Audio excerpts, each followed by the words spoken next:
حي على الفلاح.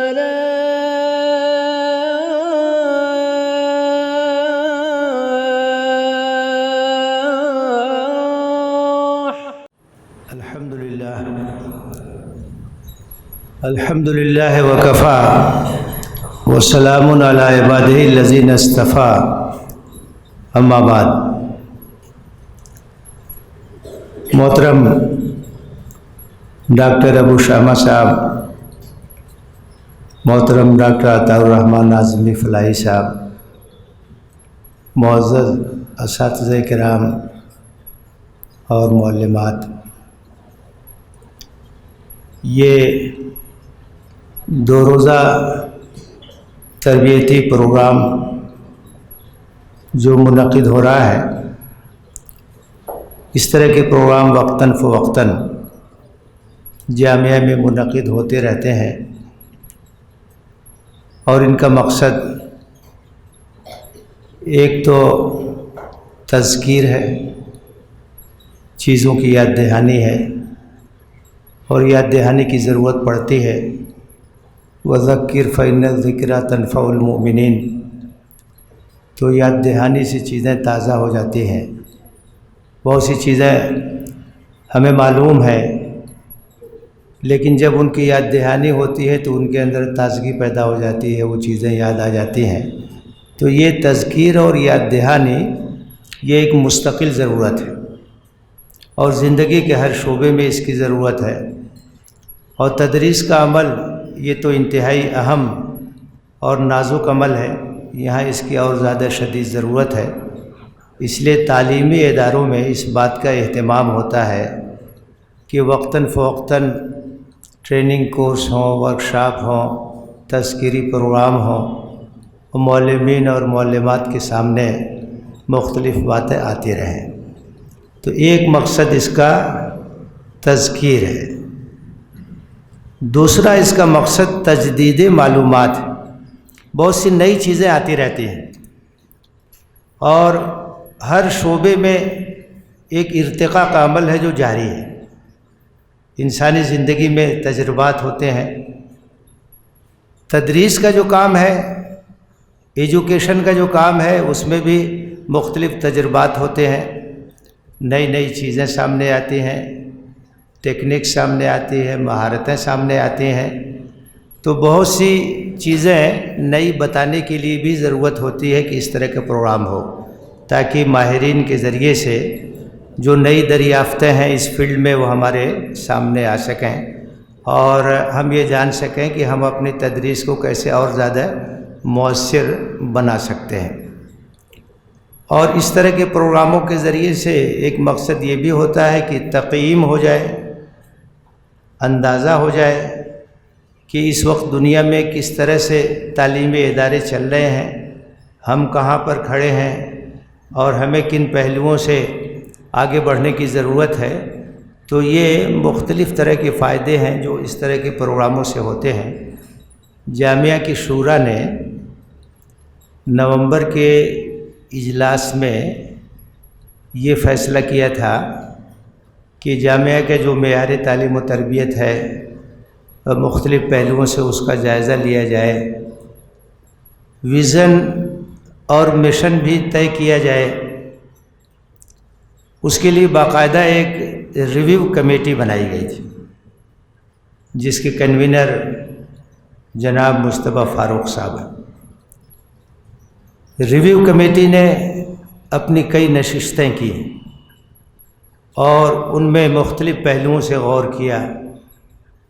اس میں ایک بڑا اہم پہلو یہ بھی تھا کہ ٹریننگ کا پروگرام کیا ہونا چاہیے، کیسے ہونا چاہیے، معلمین اور معلمات کی تربیت کا پروگرام کن کن پہلوؤں سے. تو باقاعدہ اس میں کئی ماڈیولز تھے جو اس کمیٹی نے طے کیے. اور ابھی جب شورا کا اجلاس دہلی میں ہوا تو کمیٹی کی سفارشات پیش ہوئیں، اور شورا نے اس کو بہت تحسین کی نظر سے دیکھا، اور پھر اس کو عملی جامہ پہنانے کا فیصلہ ہوا. اور اس کی پہلی کڑی یہ ہے جو آج ہمارے سامنے ہے. 8 اور 9 ستمبر کا یہ پروگرام ہو رہا ہے. اس میں اس کے کچھ پہلوؤں کا احاطہ ہوگا، اور بھی کچھ چیزیں رہیں گی جو آئندہ ٹریننگ پروگراموں میں کور کی جائیں گی اور ان کو حاصل کرنے کی کوشش کی جائے گی۔ ایک اور چیز جو ریویو کمیٹی میں طے کی گئی تھی، اس کی سفارشات میں شامل تھی کہ ایک ہمہ جہتی جائزہ ہونا چاہیے، ہم کہاں کھڑے ہیں۔ جب تک ایک بھرپور جائزہ نہ ہو، اسسمنٹ نہ ہو، تو آگے کی پلاننگ مناسب نہیں ہو سکتی۔ طریقہ یہی ہے کہ کہیں بھی اگر بہتری لانی ہے، کسی ادارے کو اور آگے بڑھانا ہے، تو اس کا جائزہ ہونا چاہیے، اس کا اسسمنٹ ہونا چاہیے۔ اور ریویو کمیٹی میں اس کے لیے فارمیٹ بنانے کے لیے ذمہ داری دی گئی تھی ڈاکٹر عطاء الرحمن اعظمی فلاحی کو، جو ریجنل ڈائریکٹر ہیں اگنو کے، اور وہ موجود ہیں۔ آج ہم ان سے استفادہ بھی کریں گے۔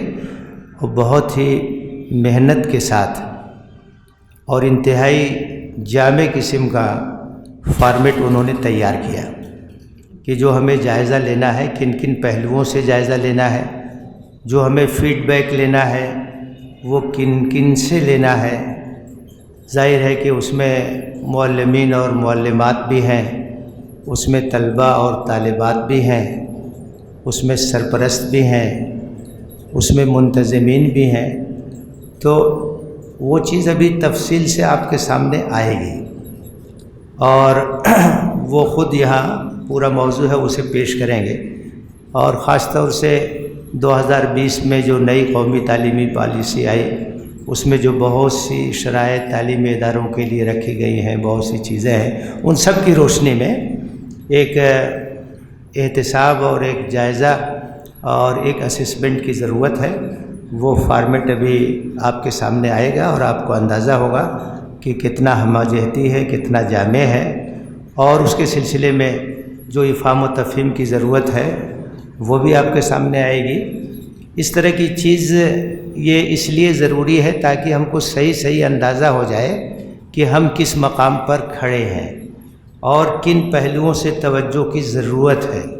جس طریقے سے کہ ایک مریض کا ڈاکٹر جب علاج کرتا ہے تو سب سے پہلے مختلف طرح کے ٹیسٹ ہوتے ہیں تاکہ کیفیت سب سامنے آ جائے، تو وہ اسسمنٹ ایک جائزہ ہے، اور اس جائزے کی روشنی میں ڈاٹا تیار ہوگا، اس کا انالیسس کریں گے، اس کا تجزیہ کریں گے، اور اس کے بعد پھر کسی نتیجے تک پہنچیں گے کہ کن پہلوؤں پر ہمیں توجہ دینے کی ضرورت ہے، کون سی خامیاں ہیں جن کو دور کرنا بہت ضروری ہے۔ تو بہت تفصیل کے ساتھ انشاءاللہ وہ چیز ابھی آپ کے سامنے آئے گی۔ اس کمیٹی نے مشن اور ویژن بھی طے کیا۔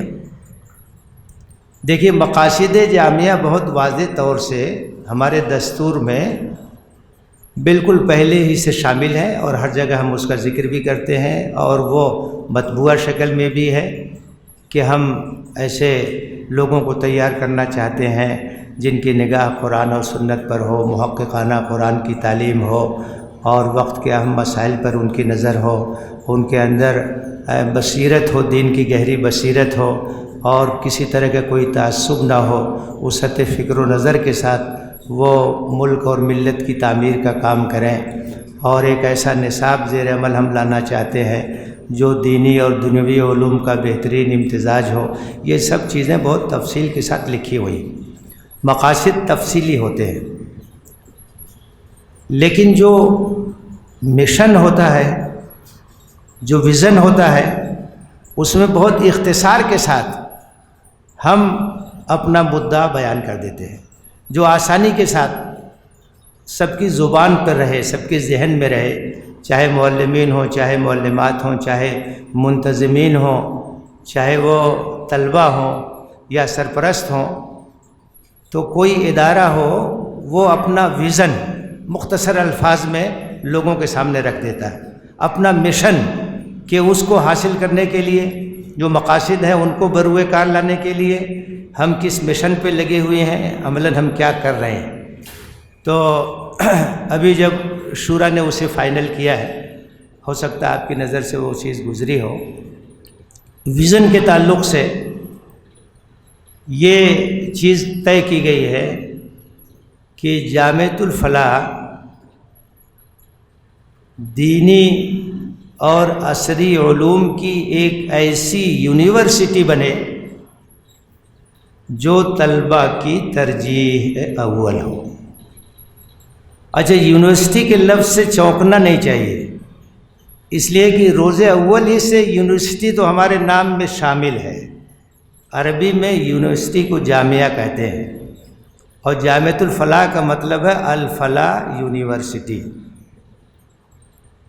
جامعہ اسلامیہ مدینہ منورہ، جامعۃ الامام محمد ابن سعود الاسلامیہ، جامعہ ام القریٰ مکہ مکرمہ، جامعہ یونیورسٹی کو کہتے ہی ہیں۔ تو یہ تو شروع سے ہمارے پیش نظر ہے ہمارے ساتھ۔ تو ہم یہ چاہتے ہیں، یہ جو ویژن ہوتا ہے اس میں ہم اپنے خواب کو بیان کرتے ہیں، ہم کہاں جانا چاہتے ہیں، ہماری منزل کیا ہے، ہمارا سپنا کیا ہے، ہمارا ڈریم کیا ہے۔ ہم یہ چاہتے ہیں کہ جامعۃ الفلاح ایک ایسا مرکز تعلیم بنے جو دینی علوم اور دنیاوی علوم دونوں کا جامع ہو، اور اتنا معیاری ہو، اتنا بلند ہو، اتنا اچھا ہو کہ طلبہ یہاں داخلے کے خواہش مند ہوں اور وہ ان کی ترجیح اول ہو۔ یہ ہمارا ویژن ہے، یہ ہماری سوچ ہے، یہ ہمارا خواب۔ ظاہر ہے کہ خواب جب نگاہوں کے سامنے ہوگا تو اسی کے لحاظ سے محنت ہوگی، اسی کے لحاظ سے کوشش ہوگی، اور خواب ہمیشہ بہت اونچا ہونا چاہیے، بلند ہونا چاہیے۔ جیسا آپ کا خواب ہوگا ویسے ہی آپ کی پرواز ہوگی، ویسے ہی آپ کی کوشش ہوگی، ویسے آپ کی جدوجہد ہوگی۔ تو یہ ویژن جو شورا نے طے کیا ہے، ہم میں سے ہر ایک کے سامنے رہنا چاہیے، اس کی زبان پہ رہنا چاہیے، اس کے دل میں رہنا چاہیے، اس کے ذہن میں رہنا چاہیے کہ ہم کہاں پہنچنا چاہتے ہیں، ہم اپنے ادارے کو کہاں لے کر کے جانا چاہتے ہیں۔ ہم اس کو اتنا معیاری بنانا چاہتے ہیں کہ یہ طلبہ اور طالبات کے لیے اولین پسند بن جائے، ترجیح بن جائے۔ یہ ہے ویژن کی بات۔ اور مشن کیا ہے؟ ہم کیا کر رہے ہیں؟ ہمارا مشن یہ ہے کہ ہم ایسے لوگوں کو تیار کر رہے ہیں جو دینی اور عصری علوم میں ممتاز ہوں اور تعمیر جہاں میں علمی، فکری اور عملی کردار ادا کر سکیں۔ ایسے فارغین، ایسی فارغات، ایسی نوجوان نسل ہم تیار کرنا چاہتے ہیں جو علمی لحاظ سے ممتاز ہوں۔ ایک طرف وہ دینی علوم میں ماہر ہوں، قرآن اور سنت کے علوم پر دسترس رکھتے ہوں، دوسری طرف عصری علوم سے ضروری حد تک وہ واقف ہوں، اور عملی طور سے وہ معاشرے کی تعمیر، سماج کی تعمیر، ملک کی تعمیر، ملت کی تعمیر، تعمیر جہاں، جو کہ ایک مسلمان کا مشن ہے اور جس کے لیے امت مسلمہ برپا کی گئی ہے کہ اللہ کی دین کی روشنی میں وہ سماج کی تعمیر کرے، خاندان کی تشکیل کرے اور پوری دنیا میں اسلام کا تعارف کرائے۔ تو ایسی نسل کو ہم تیار کرنا چاہتے ہیں، ایسے نوجوانوں کو ہم تیار کرنا چاہتے ہیں، ایسی طالبات کو ہم تیار کرنا چاہتے ہیں جو علمی لحاظ سے بھی ممتاز ہوں اور عملی لحاظ سے ان کے اندر احیاء دین اور اعلاء کلمۃ اللہ کا جذبہ۔ تو یہ مشن اور پھر ویژن یہ واضح کر دیا گیا ہے اور شورا نے اس کو طے کر دیا ہے۔ مقاصد ہمارے پہلے سے طے ہیں، وہ تفصیل کے ساتھ انہی چیزوں کی وضاحت کرتے ہیں۔ تو یہ چیز اساتذہ کے ذہن میں، معلمات کے ذہن میں واضح رہنی چاہیے، کیونکہ جب مشن اور ویژن واضح رہے گا تو ہماری جو تدریس ہے، ہماری جو تربیت ہے، اس میں یہ روح کار فرما رہے۔ کوئی بھی چیز ہم پڑھا رہے ہوں، کوئی بھی سبجیکٹ ہم پڑھا رہے ہوں، لیکن بنیادی روح یہ ہے کہ جامعۃ الفلاح کا امتیاز کیا ہے، جامعۃ الفلاح کیا چاہتا ہے، جامعۃ الفلاح کس طرح کے افراد کو تیار کرنا چاہتا ہے، ہم وہ روح اس کے اندر پیدا کریں گے۔ تفسیر پڑھائیں گے تو بھی، تاریخ پڑھائیں گے تو بھی، حدیث پڑھائیں گے تو بھی، اور اس کے علاوہ کوئی بھی سبجیکٹ پڑھائیں، جو دین اور دنیا کو ایک ساتھ لے کے چلنے کا کنسیپٹ ہے تعلیم کے میدان میں، اس کا مطلب ہی یہی ہے کہ ہم کوئی بھی فن پڑھائیں، روح جو کار فرما ہونی چاہیے وہ اسلام کی روح کار فرما ہونی چاہیے۔ قرآن میں جہاں پہلی آیات میں پڑھنے کا ذکر ہے تو وہاں یہ بات بھی ہے کہ اللہ کے نام سے پڑھو، اللہ سے جوڑو اس کو، جو علم بھی تم پڑھا رہے ہو اس کا رشتہ اللہ سے جوڑنے کی کوشش کرو۔ تو یہ کنسیپٹ کی بات ہے، تصور کی بات ہے کہ کس انداز سے ہمیں پڑھانا ہے اور کیا روح کار فرما ہونا چاہیے۔ معزز معلمین و معلمات، ادارے کو بلند کرنے کے لیے، کسی بھی ادارے کو اونچا اٹھانے کے لیے چند چیزوں کی بہت ضرورت ہے، چند باتیں ہونی چاہیے، چند خوبیاں ہونی چاہیے۔ اس میں سے پہلی جو چیز ہے وہ احساس ذمہ داری ہے۔ اس بات کا احساس کہ ایک امانت ہمارے سپرد ہے، یہ طلبہ اور یہ طالبات ایک امانت کی شکل میں ہمارے پاس ہیں، ان کی اچھی تعلیم اور اچھی تربیت کرنا یہ ہماری ذمہ داری ہے، اور اس کے لیے ہم عند اللہ مسئول ہیں، ذمہ دار ہیں۔ یہاں کوئی ذمہ دار پوچھے نہ پوچھے، یہاں کوئی محاسبہ ہو یا محاسبہ نہ ہو، اللہ کے ہاں تو حساب دینا ہے، ایک ایک چیز کا حساب۔ تقویٰ اسی کو کہتے ہیں کہ آپ جہاں بھی ہیں، جو بھی آپ کی ذمہ داری ہے، احساس ذمہ داری کے ساتھ ادا کریں، اور اس احساس کے ساتھ ادا کریں کہ اس کے بارے میں اللہ تعالیٰ کے ہاں جواب دہی کرنی ہے۔ احساس ذمہ داری کا یہ بھی تقاضا ہے کہ ہم تیاری کے ساتھ پڑھائیں، اسباق کی تیاری کریں، محنت کریں۔ احساس ذمہ داری کا یہ بھی تقاضا ہے کہ ہم وقت کی پابندی کریں۔ ایسا نہیں ہونا چاہیے کہ پیریڈ شروع ہو جائے اور صدر مدرس یا صدر معلمہ کو آ کے یہ کہنا پڑے کہ گھنٹی بج چکی ہے۔ احساس ذمہ داری یہ بھی ہے کہ ہم اپنے گھنٹی کا جو وقت ہے اس کی پلاننگ کر کے آئیں، وقت پہ شروع کریں، اور گھنٹی بجتے ہی ہم اپنا سبق بند کریں، کیونکہ اب اس کے بعد دوسرے پیریڈ کا حق شروع ہو جاتا ہے۔ بعض اساتذہ دیر سے جاتے ہیں اور دیر سے نکلتے ہیں، یہ بھی غلط ہے۔ جب گھنٹی ختم ہو گئی تو آپ کا اب حق نہیں ہے، اگلا جو پیریڈ ہے اس کا حق ہے، وہ مارا جائے گا، اس میں سے 5 منٹ 10 منٹ اگر آپ لے لیں گے۔ تو احساس ذمہ داری کا تقاضا یہ ہے کہ ہم نظم اور ضبط کا بھی لحاظ کریں، وقت کی بھی پابندی کریں، تیاری کے ساتھ پڑھائیں۔ یہ نہیں کہ کسی طرح سے کورس پورا کر دینا ہے، بغیر تیاری کے نہ پڑھائیں۔ طلبہ اور طالبات کو مطمئن کریں، اصل مقصد تو کنوے کرنا ہے، اس بات کو سمجھانا ہے، یہ نہیں کہ کسی طرح سے بھی نصاب پورا ہو جائے، چاہے کوئی سمجھے چاہے نہ سمجھے۔ یہ احساس ذمہ داری کے خلاف بات۔ تو ادارے کے معیار کو بلند کرنے کے لیے یہ ضروری ہے کہ ذمہ داری کا احساس ہو ہمارے اندر۔ دوسری چیز جو ضروری ہے وہ ٹیم اسپرٹ ہے۔ اکیلے کسی سے کچھ نہیں ہوتا ہے، ٹیم اسپرٹ ہوتی ہے تب کوئی ادارہ آگے بڑھتا ہے، تب کوئی انسٹیٹیوشن آگے بڑھتا ہے۔ یہ تو آسانی کے لیے کچھ تقسیم کار ہے، کسی کو کچھ ذمہ داری دی گئی، کسی کو کچھ ذمہ داری دی گئی، ذمہ داریاں وقتی ہوتی ہیں، بدلتی رہتی ہے، لیکن اصلاً کیا ہے کہ ہم ایک ٹیم ہیں، ہم ایک جماعت ہیں، اور ہمیں مل کر کے اپنے ادارے کو آگے بڑھانا ہے۔ اگر ہم نے کوئی چیز محسوس کی تو ہم فوراً وہاں متوجہ کریں گے، یہ نہیں کہ یہ تو صدر مدرس صاحب کا کام ہے اور یہ کلاس ٹیچر کا کام ہے، سب کا کام ہے۔ ابھی 2 دن پہلے ایک تکلیف دہ صورتحال پیش آ گئی کلیۃ البنات میں، اچانک بہت سی بچیاں بیمار ہو گئیں، تو سب کی ذمہ داری ہے، تمام معلمات کی ذمہ داری ہے، یہ صرف صدر معلمہ کی ذمہ داری نہیں ہے، یہ صرف کلاس ٹیچر کی ذمہ داری نہیں ہے کہ ان کا کیئر کرے یا ان کے سرپرستوں کو مطلع کرے یا ان کے علاج کی فکر کرے، یہ اجتماعی کام ہے، یہ سب کی ذمہ داری ہے، ٹیم اسپرٹ ہونی چاہیے۔ ہم نے اگر کہیں محسوس کیا کلاس خالی ہے، پنکھا چل رہا ہے، تو اب یہ نہیں کہ دائی آئے گی تو وہی جو آف کرے گی، ہم آف کر دیں گے۔ جو ذمہ دار قسم کے لوگ ہوتے ہیں وہ ہر چیز کا خیال کرتے ہیں۔ تو یہ ٹیم اسپرٹ کے ذریعے سے ادارے آگے بڑھتے ہیں، اجتماعی اسپرٹ ہونی چاہیے۔ ہم سب ایک ہیں، ہمارا مشن ایک ہے، ہم اپنے ادارے کو لے کے آگے بڑھنا چاہتے ہیں، اس کو بلند مقام تک پہنچانا چاہتے ہیں، تو ٹیم اسپرٹ کے ساتھ ہمیں کام کرنا ہوگا، تب ہمارا ادارہ آگے جائے گا۔